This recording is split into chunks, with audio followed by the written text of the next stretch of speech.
Euro শুরু হচ্ছে আর বেশি দিন কিন্তু বাকি নেই। তার আগে ইউরোপিয়ান যে দলগুলো তারা আসলে প্রস্তুতি ম্যাচ খেলার জন্য মাঠে নেমেছিল, যেখানে জয় পেয়েছে ইংল্যান্ড ৩-০ গোলে। তারা বসনিয়াকে হারিয়ে দিয়েছে, তবে ড্র করেছে জার্মানি ইউক্রেনের এগেনস্টে ইংল্যান্ড। বলা হচ্ছে এই ম্যাচের পর সাউথগেট বলছেন ইংল্যান্ডের সোফার তার আমলে বেস্ট ডেপথওয়ালা স্কোয়াড।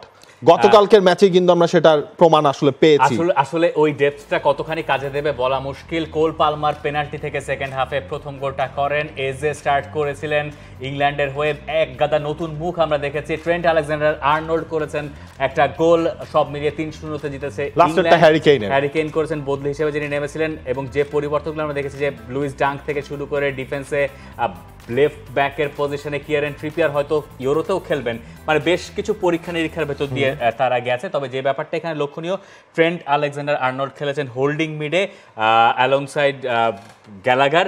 এখন জুড বেলিংহাম যখন আসবেন, ডেকলান রাইস যখন থাকবেন, তখন ট্রেন্ট আলেকজান্ডার আর্নল্ড কই খেলেন একটা দেখার বিষয়। ট্রিপিয়ারকে লেফট ব্যাকে খেলানো ছাড়া অপশনস নাই, কারণ লেফট ব্যাকের একটা অভাব এই দলে আছে। লুকশর এই সিজনে আসলে ম্যাচ খেলার সেরকম অবস্থা নাই। আর হচ্ছে যে এই ছাড়া যদি ইংল্যান্ডের খেলা দেখেন, ফার্স্ট হাফে বসনিয়া হার্জেগোভিনার সঙ্গে তারা খুব বেশি সুযোগ তৈরি করতে পেরেছে তেমন না। বেশ কিছু ইনজুরি সমস্যা গ্যারেথ সাউথগেটের ছিল, যেহেতু কেবল একটা সিজন শেষ হয়েছে। Manchester United, Manchester city, Real Madrid এদের কোনো ফুটবলারকে সাউথগেট পান নাই। তো সেই হিসেবে আপনি বলতে পারেন যে সেকেন্ড হাফে তারা ম্যাচটা ঘুরিয়ে দিয়েছে। সেকেন্ড হাফে ঘোরানোর পেছনে কোল পালমার ফার্স্ট হাফে যে মিসগুলো করেছিলেন, সেকেন্ড হাফে তিনি সেটাকে গোল করলেন। তবে এই জায়গায় ইজের পারফরমেন্স, ক্রিস্টাল প্যালেসের ফুটবলারের পারফরমেন্স কিন্তু মনে ধরেছে সাউথগেটের। আর ধরেন যখন ফুল ফেজের হচ্ছে ইংল্যান্ড স্কোয়াডটা থাকবে, তখন আপনি তাকে স্টার্টিং 11-এ দিতে পারবেন কিনা এটা কিন্তু কোনো সিওরিটি নাই। হ্যাঁ, এবং হচ্ছে যে যখন আপনি এজাকে খেলাবেন, যদি আপনি এজাকে খেলান, কথার কথা, হ্যাঁ, এবং তিনি নাম্বার 10 জার্সি পরে নেমেছিলেন, এটাও আমাদের মনে রাখা দরকার। তার মানে তার একটা গুরুত্ব আছে। কিন্তু আমি জানি না যে এই ধরনের ইউরোতে তিনি আসলে কত দূর বা কত কি করতে পারবেন। ইংল্যান্ডের যে গ্রুপটা একটু ট্রিকি, সার্বিয়া, ডেনমার্ক, স্লোভেনিয়া, এই হচ্ছে তাদের প্রতিপক্ষ। ডেনমার্ক বেশ শক্ত প্রতিপক্ষ, তারা কেবলই ট্রেনিং শুরু করেছে। সার্বিয়া একটা টাফ অপোনেন্ট, দারুণ ফিজিক্যাল, যে কোনোভাবে সার্বিয়া দেখবেন টুর্নামেন্টে ভালোই করে, তাই না? আর হচ্ছে স্লোভেনিয়া সেই তুলনায় আপনি বলতে পারেন যে একটু সহজ।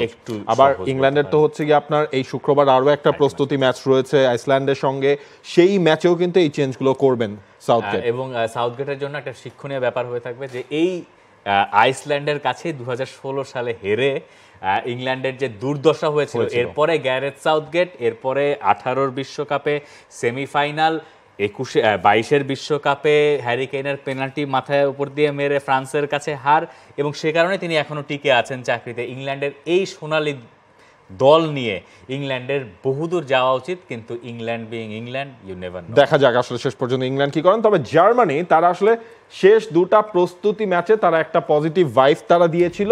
তবে এবার কিন্তু ইউক্রেনের সাথে ম্যাচটা 0-0 ড্র হয়েছে। জার্মানি ওভারঅল 27টা শট করেছিল গোলের জন্য, সেখান থেকে একটা গোলও তারা পায়নি।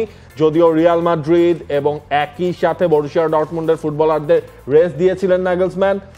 ইউক্রেনের এগেনস্টে এই ম্যাচটা জার্মানিকে আসলে কতটুকু রিয়ালিটি চেক দিল? খুব বেশি না, একটা প্রীতি ম্যাচই। ইউক্রেনও এবারের ইউরোতে আছে, তো ওই ব্যাপারটাও মাথায় রাখা দরকার। জার্মানির আরও একটা প্রীতি ম্যাচ আছে।